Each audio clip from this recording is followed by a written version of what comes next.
Hello and welcome, dear students. Today we will be discussing one of the questions that was asked in recent paper, December 2022. And this paper was asked in paper number 3.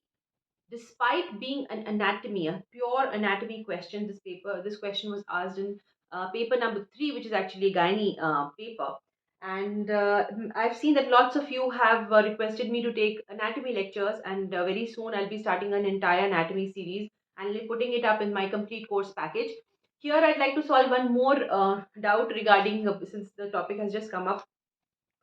People, you all have lots and lots of demands. I understand and I respect your demands, and because of that, I've made multiple courses for you. But some of you want only anatomy lectures or a package of only anatomy, details. That's not possible, dear, because lots of options confuses my students who are going for the app for the first time. And a lot of you, obviously, now exams are closed, so you're subscribing to my packages, but you have so many queries when you're subscribing, so it's very difficult for me to keep answering your queries, because I just don't want a lot of packages to be up there that confuses you. So yes, definitely major topics package is also there, minor topic package is there, basic topics package is there, practical package is there, OSCE package is there. All these are there.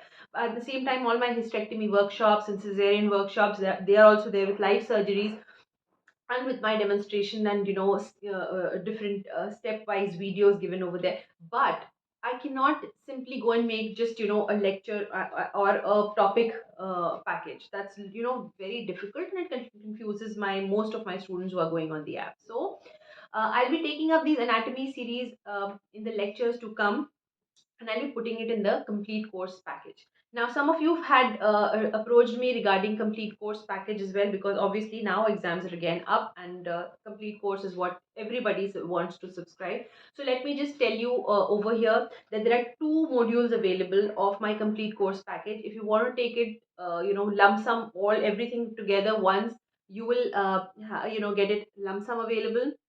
Obviously there is a discount going on currently, and the other package in which there is a module. I have tried to divide it into installment wise package. It's in a way it's an installment package, so you get the first module, the second module, and the third module. So it's one module, 1, 2, 3, just made easy for you to kind of purchase it, because a lump sum you're not able to purchase it, you find it expensive. So I've tried to break it down into installments, which you can subscribe every month or so. After this brief kind of introduction, now let me go and jump on to the answer which I was trying to talk about. So there was a question asked on the blood supply of the reproductive organs recently. Okay, a 5 mark question. The tip I'd like to give to you over here through this lecture of mine: please do not beat about the bush if you do not know the answer. At least write down the answer point wise, so the examiner does not waste his time in trying to figure out what marks to award to you. Now, remember one thing more: if you think that you do not know the answer, I mean, obviously, this is a very simple, basic question, you must be knowing it, but there are certain things which skip your mind. For example, vulval blood supply, vaginal blood supply. You might not exactly remember the arteries. Instead of fooling the examiner, who's much more smarter than you, it's obviously far more better to write whatever you remember in that and go ahead. Okay, so just in case, even if it's wrong, you've not at least, irked the examiner. So when, just imagine when you're checking so many papers, and one paper comes to you which is, trying to fool you around, you'll unnecessarily be irritated, and you might even award 1 or 2 marks less than what the person actually deserves. So, anyways, what I'm trying to tell you is that be honest, be discreet, and be point wise in your exams. I will, try to stress upon this point before. I'm stressing it upon right now since I got an opportunity to.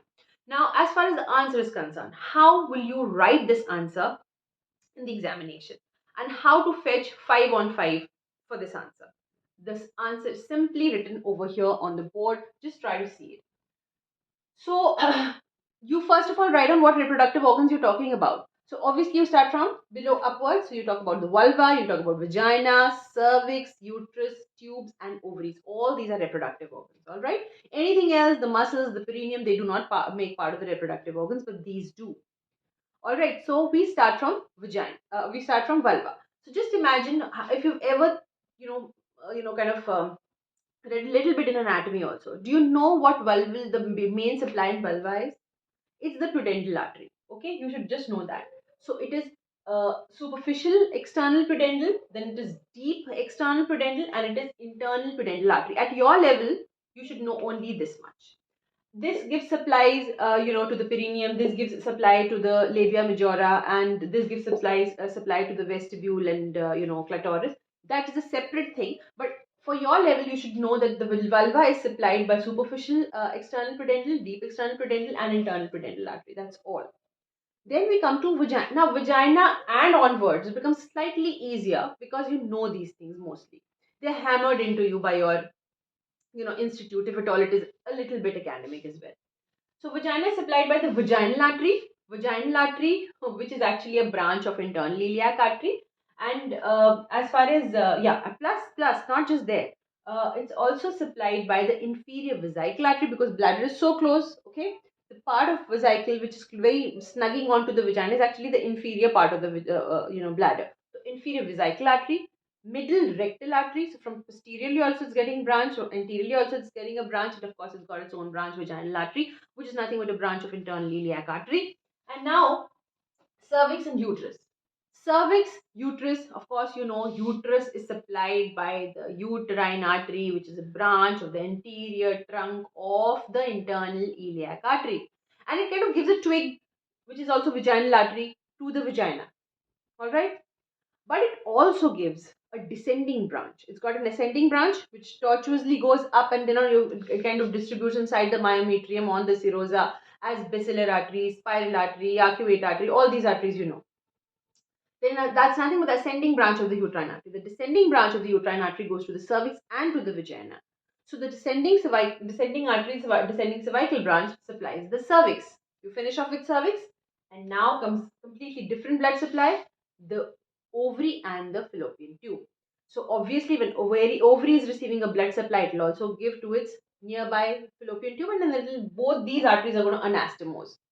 Okay, so what is ovarian? The supply of ovary is the ovarian artery, which is a direct branch of.